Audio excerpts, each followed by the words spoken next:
disambut dengan lugasnya oleh Menteri Pertanian ketika itu, Andi Amran Sulaiman. Oh iya.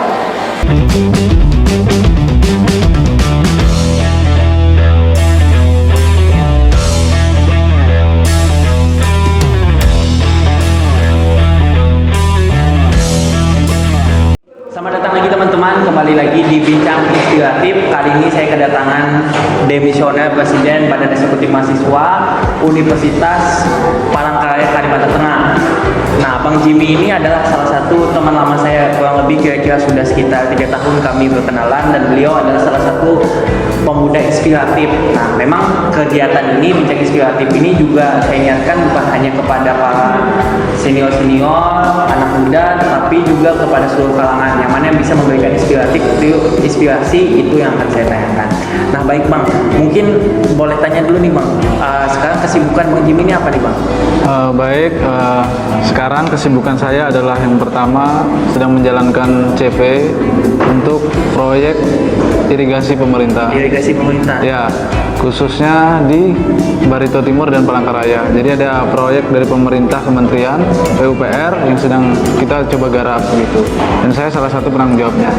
Nah, fokus saya kegiatan sibuk hari ini adalah bagaimana mengelola sebuah usaha. Kemudian saya juga aktif di organisasi Karang Taruna Provinsi Kalimantan Tengah sebagai wakil sekretaris. Kemudian sekarang sih masih sibuk itu aja, organisasi dan dunia usaha gitu. Tapi sibuknya menghasilkan uang nih Bang ya sekarang ya? Insya Allah. Iya. Nah ini Bang, aku mau tanya lagi selanjutnya. Jadi ketika apa nih? Ini kan lagi pandemik nih Bang. Ya. Ini kayak gimana Bang usaha? Apakah ada kendala atau tetap lancar aja tuh bagaimana? Baik, dari pandemi ini ya sangat berimbas sekali pada usaha, khususnya kayak warung-warung atau kafe atau warung kopi. Saya sempat ada usaha warung kopi ketika itu, warung kopi mahasiswa namanya, di Jalan Bikotin, Kampus Unpar. Tapi karena ada pandemi, kemudian ada lockdown atau PSBB dari Kota Palangkaraya, jadi kita tutup dulu sementara sampai saat ini untuk kebaikan kita bersama. Tetapi itu juga bukan menghambat kita untuk tetap melakukan aktivitas di dunia usaha begitu. Jadi ya, aktivitas kita tetap melakukan usaha. Jalan Bang ya. Ya. Nah Bang, saya mau tanya nih Bang, ini kan Bang Jimmy ini kan saya sempat juga ketemu junior Abang Bang, adalah salah satu beberapa orang. Jadi saya tanya kenal tidak Bang Jimmy. Mereka bilang, "Oh, kenal kok," katanya. Terus gimana Bang Jimmy dulu waktu jadi Presma? Mantap katanya Bang. Memimpin aksi di Bundaran katanya Bang. Itu salah satu yang diingat mungkin ya Bang ya. Yeah. Nah, saya mau tanya Bang, itu jiwa organisasi Abang itu apakah memang sudah ada dari SMP SMA atau itu baru muncul ketika kuliah Bang? Ya, sebenarnya jiwa organisasi itu baru muncul ketika kelas 3 SMA, ketika itu ikut Saka Bayangkara. Karena kelas 1 kelas 2 memang saya tidak sama sekali berminat untuk organisasi. Tetapi setelah beranjak remaja kemudian dewasa, saya berpikir bersosialisasi dengan orang, kemudian belajar di organisasi itu sangat penting. Lalu dilanjutkan ketika awal kuliah, bagaimana saya agar mendapatkan teman banyak, kemudian mendapatkan teman-teman dari berbagai daerah. Nah, awal itu saya masuk Himpunan Mahasiswa Lamandau, kemudian HMI. Iya, Himpunan Mahasiswa Islam kan? Ya, Himpunan Mahasiswa Islam. Nah, kemudian dari situ belajar, kemudian semester 1 awal itu sudah banyak belajar di organisasi. Nah, ada Badan Eksekutif Mahasiswa. Karena saya merasa orang yang tertindas juga di kampus, biaya kuliah tinggi. Oh, tertindas itu maksudnya UKT-nya? Ya, UKT-nya tinggi ya. Kemudian saya juga ketika itu tahun 2013 ya. Banyak teman-teman saya juga satu kelas itu mengeluh karena uang kuliah tinggi. Lalu saya galang kekuatan teman-teman, kemudian saya masuk organisasi BEM, kemudian dari situ kecintaan saya terhadap. Semester berapa itu Bang? Itu semester 1 sudah. Semester 1 ya. sudah ini Bang ya? Ya. Sudah aktif. Sudah. Jadi bisa dijelaskan lagi Bang tadi tentang pengalaman Abang dari Gubernur Pertanian sampai Abang bisa jadi Presma seperti apa Bang? Jadi banyak perjalanan dan keluh kesah ketika itu. Yang paling memotivasi saya adalah bagaimana orang sepenyebutan dengan saya ketika mendapatkan biaya kuliah yang sangat tinggi, kemudian saya harus membantu mereka untuk meringankan beban mereka karena mereka ingin memiliki pendidikan yang tinggi.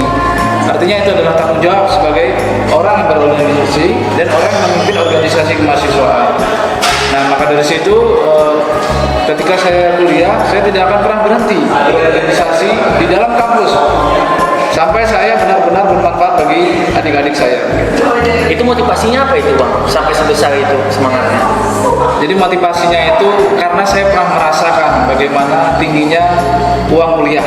Berapa itu Bang kalau boleh tahu Bang? Kalau saya ketika itu 3.850.000. Besar itu Bang, besar. Ya besar. Ini saya jelaskan ke teman-teman. Jadi kalau konteksnya di Kalimantan Tengah itu sudah besar itu. Kalau dibandingkan dengan di ibu kota atau di daerah Jawa mungkin pasti beda hitungannya ya. Tapi itu besar untuk kita itu jelas besar itu teman-teman. Jadi mohon untuk teman-teman yang lihat juga kita melihatnya dalam tata ruang ini di Kalimantan. Lanjutkan Bang. Kemudian karena banyak adik-adik juga yang berkeluh kesah, akhirnya saya terus meneruskan perjuangan itu. Nah, kemudian selain itu juga saya juga memiliki motivasi untuk bagaimana teman-teman yang memiliki minat dan bakat, kemudian teman-teman yang memiliki jiwa kritis itu agar ada wadahnya. Nah, dari situ juga menjadi sebuah hobi untuk kita tetap berorganisasi di intrakampus, mengembangkan sumber daya manusia atau sumber daya mahasiswa yang ada, sama-sama belajar, sama-sama berpikir, sama-sama menjadi kontrol sosial bagi pemerintah, bagi universitas, bagi masyarakat, menjadi agen perubahan di masa depan. Maksudnya kalau dulu orang kan takutnya ditembak dulu nih Bang.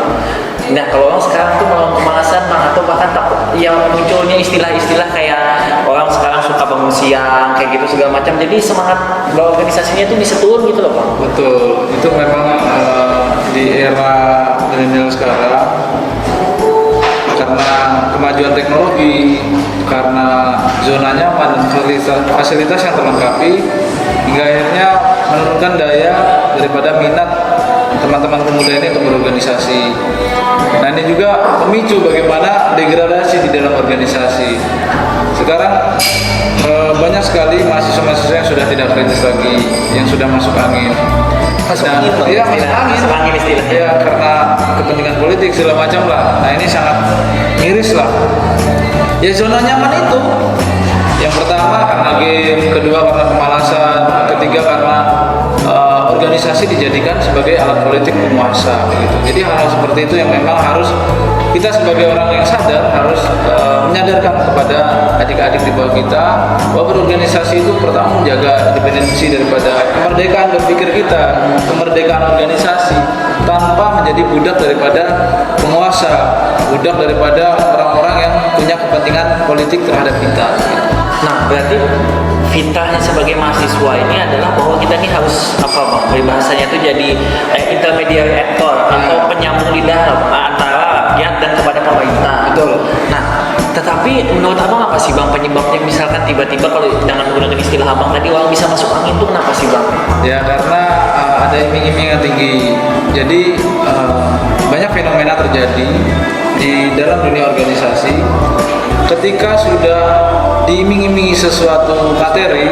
Nah ini akan menjadi organisasi itu tidak berkembang atau tidak bergerak sama sekali. Yang seharusnya kritis terhadap pemerintah, yang seharusnya beraktivitas terhadap kegiatan-kegiatan, tetapi menjadi melempem. Karena kepentingan itu tadi yang sudah masuk angin. Nah kritis itu nggak salah kan Bang ya, karena orang menganggap bahwa kalau terlalu kritis nanti ya kita taunya hanya menghujat, padahal kan maksudnya kritis ini kita yang mana yang bagus kita apresiasi begitu, karena kita dukung, yang mana yang kurang kita kasih masukan, karena memang itu notabene ini tanggung jawab kita sebagai kepada rakyat itu kan seperti itu Bang. Betul. Nah jadi ini saya sharing juga Bang, jadi pendapat saya mahasiswa itu sebenarnya ketika kita jadi mahasiswa kita tuh mengambil sebuah kesempatan Bang, kesempatan orang-orang yang tidak bisa kuliah. Betul. Nah harus kita bayarkan kesempatan yang kita ambil itu dengan kita bantu mereka, entah dengan bantu pikiran, bantu sikap dan segala macam. Tapi begini Bang, saya sebagai contoh lah, misal saya ajak teman saya ayo ikut organisasi, dia bilang malas katanya. Nah kalau kita paksa nanti malah menyebabkan sekat Bang. Saya pengen tahu lah strategi. Jadi kan di zaman Abang itu BEM UPH itu termasuk salah satu BEM yang terkenal Bang. Ya. Kan Abang juga BEM aktif Kalimantan juga kan Bang ya. Nah itu strategi Abang tuh bagaimana itu Bang untuk merangkul mahasiswa ini Bang? Yang pasti ketika kita berorganisasi, sebelum kita mengajak orang, kita harus tunjukkan dulu kebermanfaatan organisasi terhadap orang banyak. Benar-benar. sehingga itu yang memicu orang mau dan berminat terhadap organisasi tersebut. Makanya sebelum ya kalau bahasa pepatah, sebelum kita ingin merubah lingkungan kita, ubah diri kita. Nah bahasanya kita harus menjadi contoh dulu di dalam organisasi. Pribadi kita harus menjadi contoh bagaimana bermanfaat bagi orang. Lalu kemudian baru kita dengan mudah akan mengajak orang tersebut bergabung di dalam organisasi kita dengan motivasi, dengan kebermanfaatan bagi orang banyak begitu.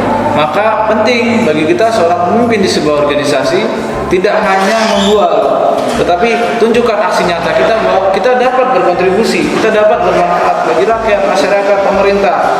Maka tunjukkan itu dulu, integritas dan eksistensi. Lalu ajak teman-teman itu untuk berorganisasi. Nah, bisa jelaskan nggak Bang contoh program kerja Abang menurut Abang itu salah satu program kerja yang paling Abang ingat lah kayak gitu? Ada tidak Bang? Yang program kerja paling saya ingat adalah latihan kepemimpinan tingkat menengah di Kalimantan Tengah. Nah itu baru sekali, yang baru pertama diadakan. Jadi kalau konsepnya ketika saya di BEM ketika itu LKMM tingkat dasar itu diadakan di BEM fakultas. Nah tingkat menengah kita inisiasi, kita buat Kalimantan Tengah, dan itu diikuti oleh mahasiswa Kalimantan Tengah, tetapi dengan beberapa perwakilan. Lalu kemudian sebenarnya banyak membahas aksi kepada Menteri Pertanian. Kita langsung datangi ke hotel.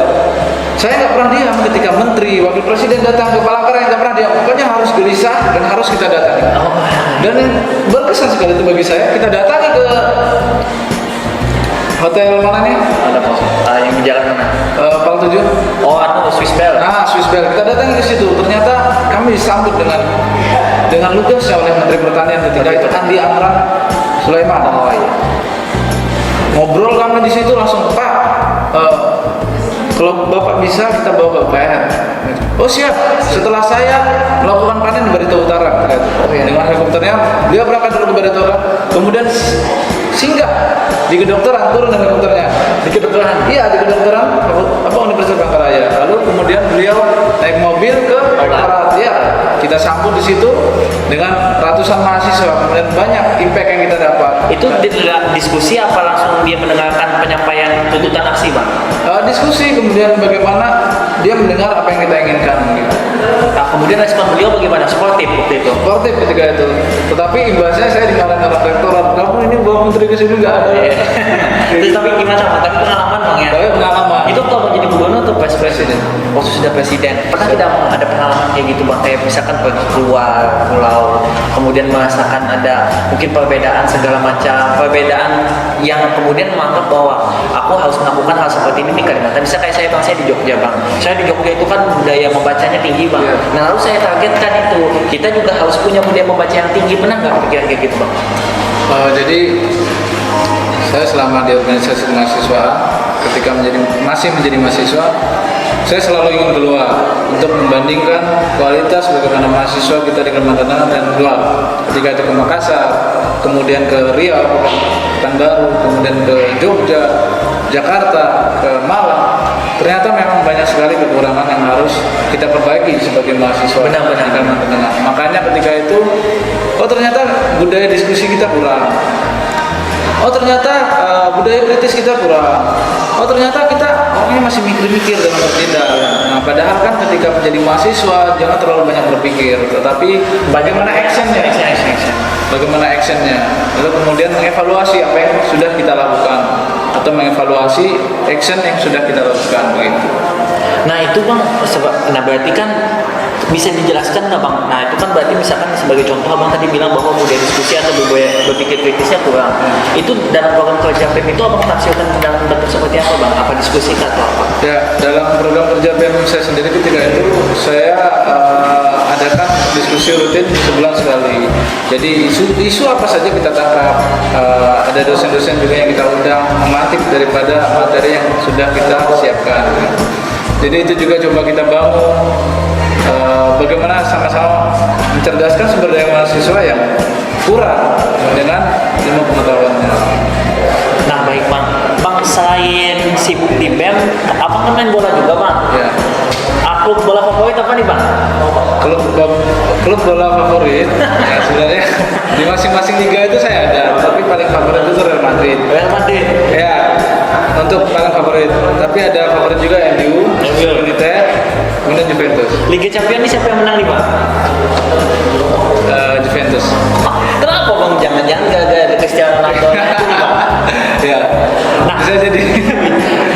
Iya, ini bagi pendukung Cristiano Ronaldo bisa langsung follow aja sosial media Abang kayak gitu makanya biar dukung CR ini 35 tahun tapi masih mantap.